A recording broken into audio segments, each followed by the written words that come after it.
This morning, a special edition of This Week. What's happening? Oh my God. I got 7 down in the feeder 9.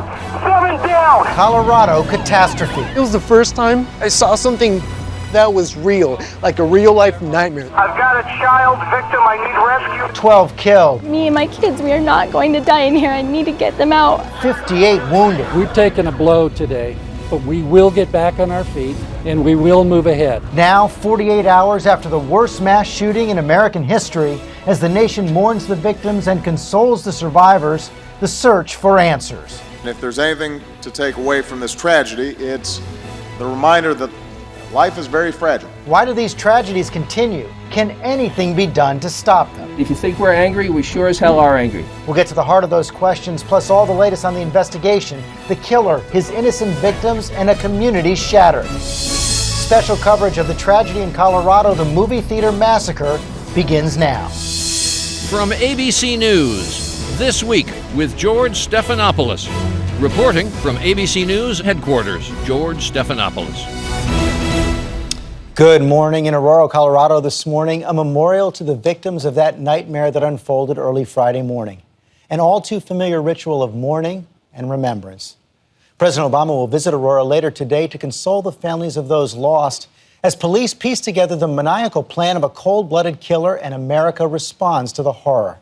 Our guests and experts are standing by to weigh in on what happened and why, and the policy debates about guns and violence that inevitably follow a rampage like this.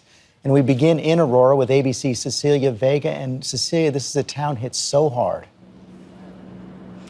Yeah, George, everybody reeling out here. Good morning to you in New York. The president arrives at 4 o'clock, just before 4 o'clock this afternoon. We're told he'll be meeting with the victims who are still in the hospital, their families of those who have passed away out here, as well as state and local officials. As for those victims, we now know all of their identities. The coroner releasing them yesterday. These stories are so tragic out here. Stories of courage, men who jumped in the line of fire to protect their girlfriends.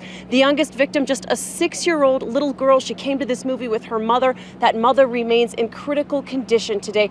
As for the shooter and the shooting, authorities spent all day yesterday at his apartment here in Aurora trying to get inside this building.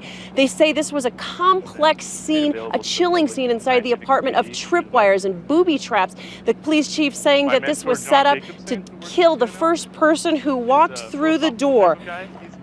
Authorities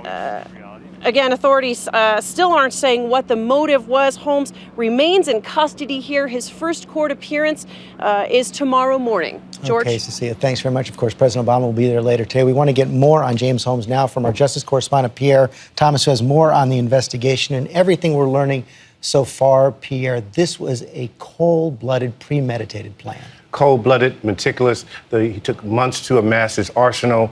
He developed an execution plan that he put in place that worked to perfection, according to my sources. Also, the time and effort in terms of putting together that booby-trapped apartment shows the intensity and focus. I was struck by one source today who said, look, this was really like a mad scientist, really like a villain in a movie. And he was pulling in materials for a couple of months at least, getting lots of packages at home. We know he bought thousands of rounds of ammunition in addition to the guns, but you described him on Friday as having a clean skin, nothing in his background that would have tipped authorities off. Only a speeding ticket. This man could buy guns anywhere in America, anytime.